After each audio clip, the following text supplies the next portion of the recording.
नमस्कार, मैं हूं इंद्रजीत राय। यूपी की आईएएस दुर्गा शक्ति नागपाल क्यों सस्पेंड हुई, क्यों दुर्गा की कुर्सी छीनी गई, इस पर आईएएस एसोसिएशन की अपनी दलील है और यूपी सरकार का अपना बहाना।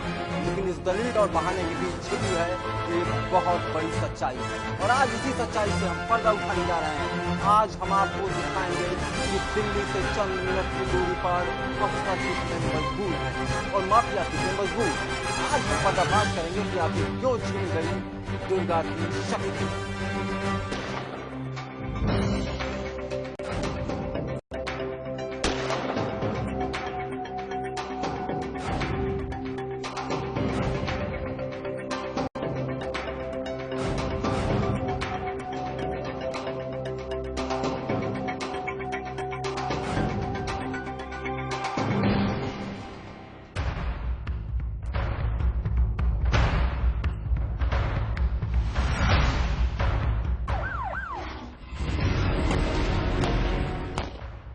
यूपी में माफियाओं की ताकत और अफसर की मजबूरी के लिए कई कहानियां भटक रही हैं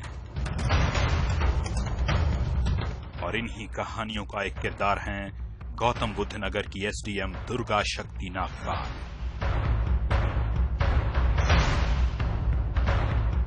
आज हम आपको मिलवाएंगे उस सिस्टम से हारे एक और अफसर से जिसका दुर्गा शक्ति नागपाल के निलंबन से सिर्फ 3 दिन पहले तबादला हुआ।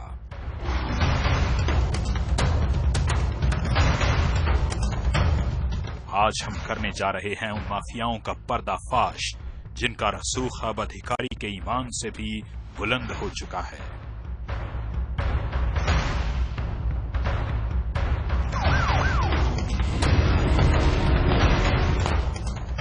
आज हम आपको दिखाएंगे उस इलाके की असलियत जहां ईमानदार अधिकारियों का जाना मना है। आपको दिखाएंगे वो इलाके जहां कानून की दस्तक सुनाई नहीं देती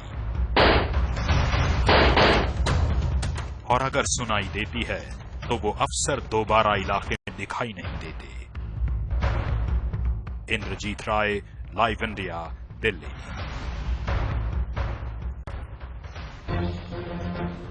यूपी में अवैध खनन का सबसे बड़ा कारोबार गौतम बुद्ध नगर में भी होता है। हिरन नदी और यमुना नदी से अवैध रेत निकालकर ये माफिया सरकार को कानून की शपथ लगाते हैं। लेकिन आज आप ये जानकर हैरान हो जाएंगे कि इस वक्त गौतम बुद्ध नगर में कोई भी खनन अधिकारी नहीं है। एसडीएम दुर्गा शक्ति नागपाल सस्पेंड हो चुकी है, जबकि उससे ठीक 3 दिन पहले माइनिंग ऑफिसर आशीष कुमार का तबादला कर दिया गया था। ये दोनों ही वो अधिकारी हैं जो माफिया के सामने दीवार बनकर खड़े थे।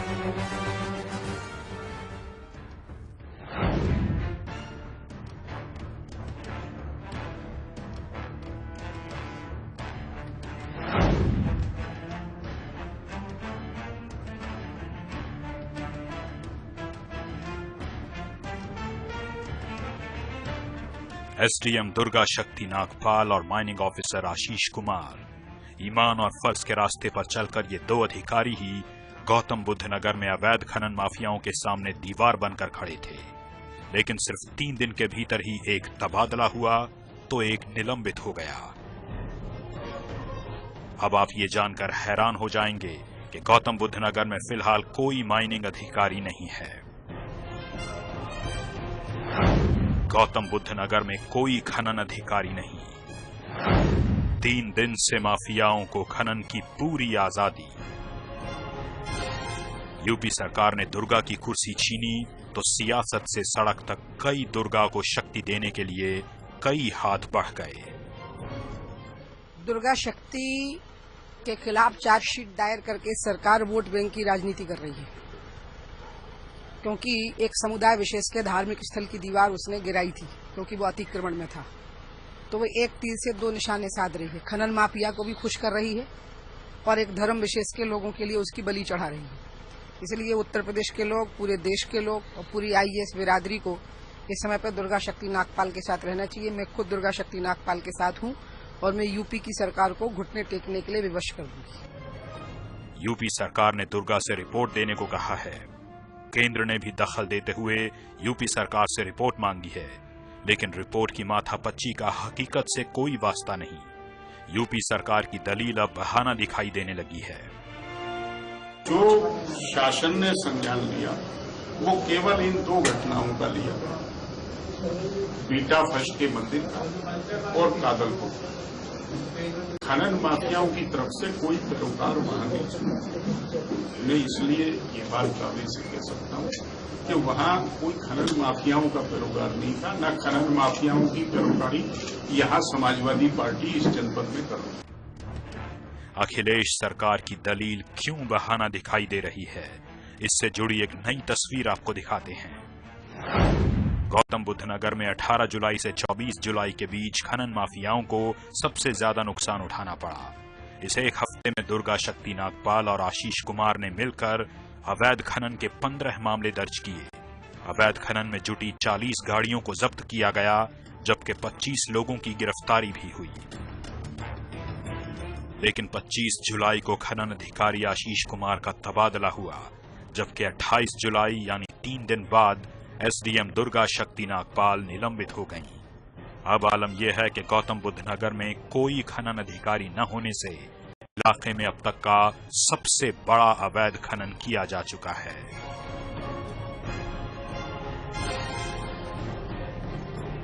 इंद्रजीत राय, लाइव इंडिया, दिल्ली। सरकार कह रही है कि खनन माफिया का इसमें कोई हाथ नहीं है दुर्गा शक्ति के निलंबन से। आइए आपको ले चलते हैं 3 महीने पहले की तस्वीरों पे। 3 महीने पहले लाइव इंडिया ने अपने खुफिया कैमरे में आपको इसी इलाके की हकीकत दिखाई थी। उस वक्त और आज में हालात में कोई बदलाव नहीं आया है। जिस वक्त लाइव इंडिया की टीम ने अवैध खनन की तस्वीरें कैमरे में कैद की, तो खनन अधिकारी आशीष कुमार ने हमें इलाके की हकीकत से रूबरू कराया था, लेकिन उस खनन अधिकारी का तबादला कर दिया।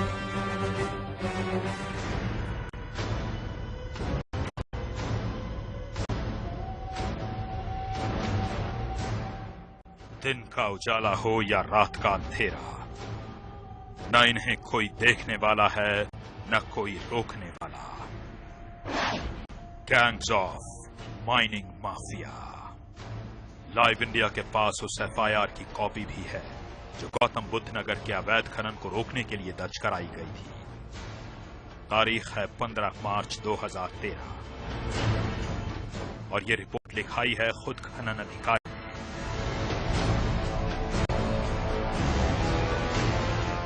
रिपोर्ट में साफ लिखा गया है कि जब खनन अधिकारी ने छापेमारी की तो अवैध खनन में जुटे लोग वहां से भाग गए, लेकिन कुछ दिन बाद दोबारा खनन शुरू हो गया। मैं कामबख्शपुर में और ममनाथल में, ये 2 जगह में जमुना पर लोगों ने पुल बना के अवैध खनन कर रहे थे। इसको हमने 2 बार तोड़वाया। फरवरी महीने में पहली बार तोड़वाया, फिर एफआईआर दर्ज कराया, फिर 1 महीने के बाद फिर मैंने पुल तोड़वाया और फिर एफआईआर दर्ज कराया। और रेगुलर हम चेकिंग करते हैं और गाड़ियां हम रेगुलर बंद करते रहते हैं। जनरली ये रात में करते हैं, तो रात में भी हम चेकिंग करते हैं। अभी लगातार मैं 3 दिन की बात बता रहा हूँ कि नरसों मैंने 14 गाड़ियां बंद कराया है। परसों भी मैंने 4 गाड़ियां बंद कराया है और कल मैंने रात में करीब 10 बजे रात में 8 गाड़ियां मैंने हाईवा बंद कराया है। अब जरा एक और एफआईआर देखिए। ये रिपोर्ट 2 साल पहले दर्ज कराई गई थी, वो भी उसी थाने में। ये शिकायत सिंचाई विभाग की ओर से आई थी और इसमें भी अमूमन वही बातें लिखी गई थी।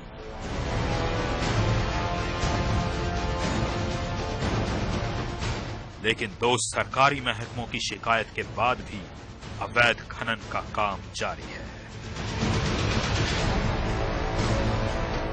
और तस्वीरें लाइव इंडिया के खुफिया कैमरे में कैद हैं।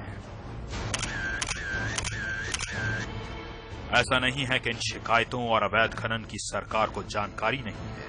2012 में खान राज्य मंत्री ने संसद में ही बताया था कि अवैध खनन देश की जड़ें कमजोर कर रहा है। आंकड़ों के मुताबिक 2009 से 2012 के बीच देश भर में अवैध खनन के 2 लाख से भी ज्यादा मामले दर्ज हुए, यानी हर दिन अवैध खनन से जुड़ी करीब 182 शिकायतें दर्ज की जाती हैं। यानी शिकायतों की गिनती हर दिन बढ़ रही है, मगर कार्रवाई के नाम पर झोली खाली है। और खनन माफिया देश को हजारों करोड़ का चूना लगा रहे हैं। इंद्रजीत राय, लाइव इंडिया, दिल्ली। खनन अधिकारी आशीष सिंह ने कैमरे पर जब बात की उसके ठीक 2 महीने बाद उनको हटा दिया गया। सवाल ये उठता है कि आखिर 3 दिन के भीतर ही इन एसडीएम और खनन अधिकारियों को क्यों हटाया गया? इसका जवाब हम आपको दिखाते हैं। दरअसल दुर्गा शक्ति नागपाल और आशीष कुमार ने मिलकर पिछले 10 महीने में खनन माफिया को बड़ा नुकसान पहुंचाया है। बीते 6 महीने में 104 लोगों की गिरफ्तारी हुई है। हालांकि इस दौरान अधिकारियों पर 17 बार हमले भी किए गए, लेकिन कार्यवाही नहीं हुई। क्यों छीनी दुर्गा की शक्ति?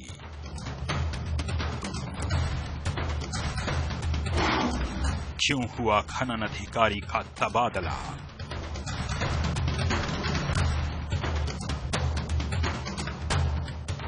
वजह है ये ट्रक, ये गाड़ियां और अवैध खनन के आरोप में पकड़े गए ये माफिया। ये तस्वीरें 3 महीने पुरानी हैं। इन लोगों को दुर्गा शक्ति नागपाल और आशीष कुमार ने ही पकड़ा था, वो भी अवैध खनन के आरोप में।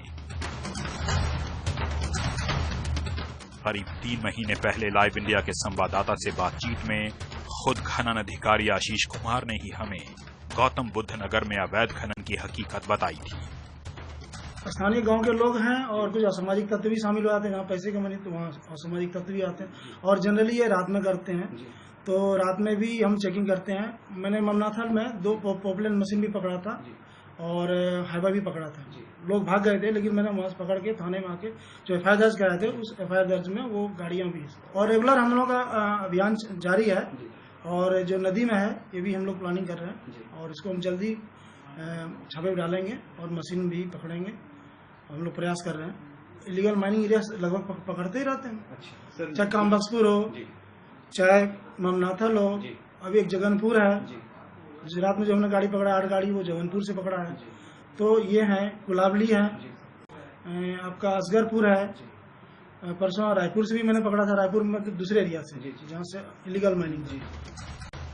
आईएएस दुर्गा शक्ति नागपाल और आशीष कुमार ने मिलकर 10 महीने में ही गौतम बुद्ध नगर में खनन माफियाओं पर नकेल कसती थी। उनके रहते माफियाओं के लिए ये गोरख धंधा मुश्किल हो रहा था। अवैध खनन के 22 मामलों में अदालत ने माफियाओं की गिरफ्तारी का आदेश भी दिया। पिछले 6 महीने में इन अधिकारियों ने 66 एफआईआर दर्ज कराई, जिसमें 104 लोगों को गिरफ्तार भी किया गया। अवैध खनन में इस्तेमाल होने वाली 81 मशीनें पकड़ी गईं, जबकि इन अधिकारियों ने जुर्माना लगाकर 82,34,000 रुपए भी सरकारी खजाने में जमा कराए। कहा तो यही जा रहा है कि इन अधिकारियों से परेशान होकर खनन माफिया लंबे वक्त से तबादले की कोशिश में जुटे थे और पिछले हफ्ते हुए भारी नुकसान के बाद तो ये माफिया अपने मकसद में कामयाब भी हो गए।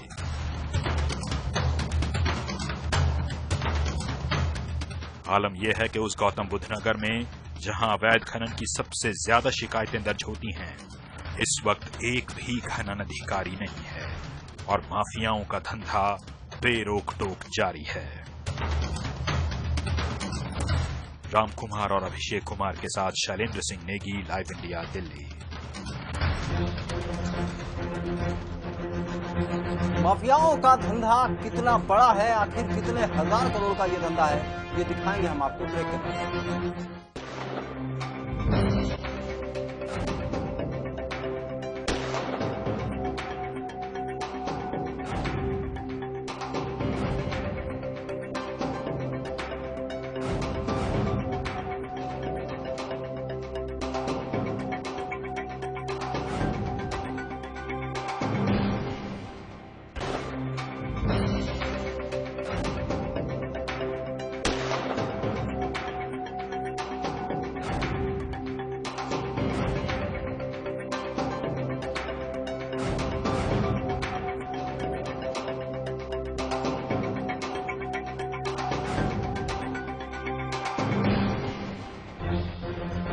खनन माफियाओं का ये अवैध धंधा देश को हर साल करोड़ों रुपए का चूना लगा रहा है। खुद सरकार भी मानती है कि इससे देश को बड़े राजस्व का नुकसान हो रहा है, लेकिन सब कुछ जानने समझने के बावजूद कोई सख्त कदम नहीं उठाए गए।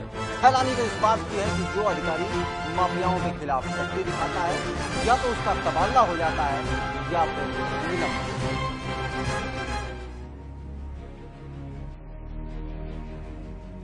खनन माफियाओं का गोरख धंधा।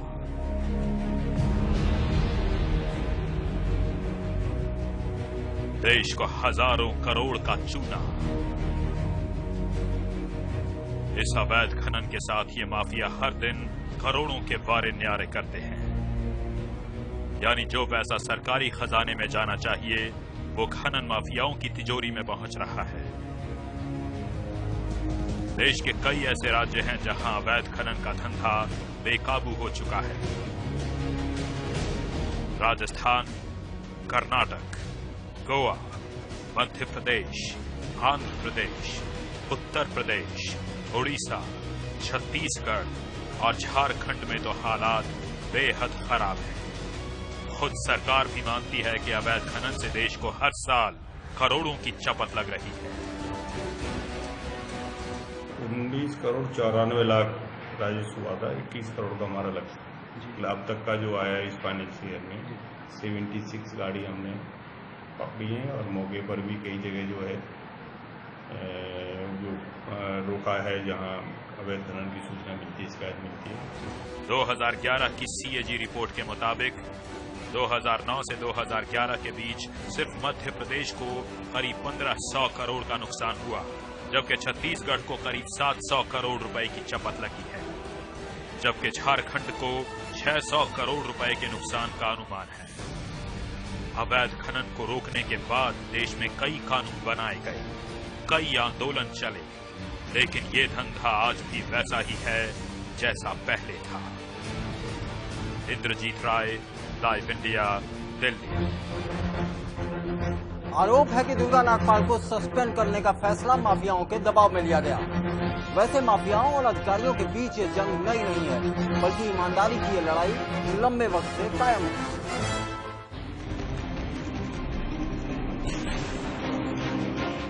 अवैध खनन माफियाओं के खिलाफ आवाज उठाने की जो सजा दुर्गा शक्ति नागपाल को मिली, कुछ वैसी या उससे भी बदतर सजाएं आए दिन देश के अफसर झेलते हैं। माफियाओं का आतंक कब तक? मध्य प्रदेश के मुरैना में आईपीएस नरेंद्र कुमार की कहानी आज भी ताजा है, जिसकी 8 मार्च 2012 को बेदर्दी से हत्या कर दी गई। कसूर सिर्फ इतना था कि सूचना मिलते ही नरेंद्र कुमार खनन माफियाओं को रोकने अकेले ही निकल पड़े, लेकिन पुलिस और प्रशासन से बेखौफ इन माफियाओं ने नरेंद्र कुमार पर ट्रैक्टर चढ़ा दिया और फर्ज की खातिर नरेंद्र कुमार शहीद हो गए। माफियाओं के ऐसे आतंक की कहानियां आए दिन सुर्खियां बनती हैं। एक आंकड़े के मुताबिक देश में अवैध खनन के रोजाना करीब 182 मामले दर्ज होते हैं, लेकिन सिर्फ 2% मामलों में ही सुनवाई हो पाती है। आंकड़े कहते हैं कि अवैध खनन को लेकर देश में हर साल 200 से ज्यादा हत्याएं होती हैं और पिछले 2 साल में 5 आईपीएस अफसर भी माफियाओं का शिकार हो चुके हैं। पिछले दिनों भी अवैध खनन को लेकर हत्या और जानलेवा हमलों के कई मामले सामने आए हैं। 17 मई को उत्तर प्रदेश के शामली में अवैध खनन रोकने गए अधिकारियों पर 150 से भी ज्यादा लोगों ने हमला कर दिया। 13 मई को उत्तर प्रदेश के हमीरपुर में अवैध खनन के खिलाफ आवाज उठाने वाले एक छात्र नेता की हत्या की गई। 19 अप्रैल को राजस्थान में वन विभाग का एक अधिकारी भी खनन माफियाओं का शिकार हुआ। वहीं मध्य प्रदेश के रतलाम में एक माइनिंग ऑफिसर का भी कत्ल कर दिया गया। अब सवाल यह है कि आखिर माफिया किसकी शह पर इतने बेखौफ हैं? आखिर क्यों इन माफियाओं को प्रशासन का भी खौफ नहीं रहा? Ashish Pandey, live India, Delhi. System पर हावी है माइनिंग माफिया। अभी वक्त है एक छोटे से ब्रेक का, थोड़ी देर में है।